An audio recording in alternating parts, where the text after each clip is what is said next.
അയ്യപ്പന്റെ സ്വർണം കെട്ടതിന് അയ്യപ്പൻ ആരോടെങ്കിലും പരാതി പറഞ്ഞു. ഈ നിമിഷം വരെ ഒരു കേസ് എങ്കിലും രേഖാമൂലം കൊടുത്തോ? അപ്പോൾ പിന്നെ ആർക്കാണ് പരാതി? അതുകൊണ്ട് സഖാവ് പത്മകുമാറിനെയും കൈവിലങ്ങ് വയ്ക്കാനുള്ള മോഹം ഇവിടെ നടക്കില്ല. ശബരിമല സ്വർണ്ണക്കൊള്ള കേസിൽ പ്രതിയായ മുൻ ദേവസ്വം ബോർഡ് പ്രസിഡന്റ് എ പത്മകുമാറിനെ ഇന്ന് കോടതിയിൽ ഹാജരാക്കുമ്പോൾ വിലങ്ങ് അണിയിക്കരുതെന്ന് കർശന നിർദ്ദേശമുണ്ടായിരുന്നു. ദേവസ്വം മുൻ പ്രസിഡന്റും മുൻ ദേവസ്വം കമ്മീഷണറുമായ എൻ വാസുവിനെ കോടതിയിൽ ഹാജരാക്കിയപ്പോൾ കൈവിലങ്ങ് അണിയിച്ചത് വിവാദമായിരുന്നു. നിയമവിരുദ്ധമായ നടപടിയാണെന്ന് സ്പെഷ്യൽ ബ്രാഞ്ച് റിപ്പോർട്ട് നൽകി. ഇതിന്റെ അടിസ്ഥാനത്തിലാണ് പുതിയ തീരുമാനം. ചെയ്ത പ്രവൃത്തിയൊക്കെ നിയമം അനുശാസിക്കുന്നതായതുകൊണ്ട് പിന്നെ ഇതൊക്കെ അനുസരിക്കുക തന്നെ വേണം.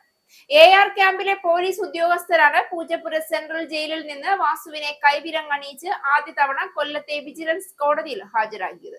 കൈവിലങ്ങ് ഏതൊക്കെ പ്രതികൾക്ക് വെക്കണമെന്ന് നിയമത്തിൽ പ്രതിപാദിക്കുന്നതിന് വിരുദ്ധമായ നടപടിയാണിതെന്ന് DGPക്ക് സ്പെഷ്യൽ ബ്രാഞ്ച് റിപ്പോർട്ട് നൽകിയിരുന്നു.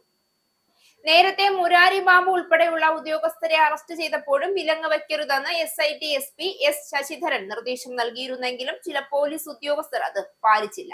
അത് SITയിൽ തന്നെ തർക്കത്തിനിടയാക്കിയപ്പോഴാണ് എൻ വാസുവിനെ വിലങ്ങണിയിച്ചത്. ഇതിൽ DGPയും SIT തലവനായ ADGP H വെങ്കടേഷ് അതൃപ്തി അറിയിച്ചു.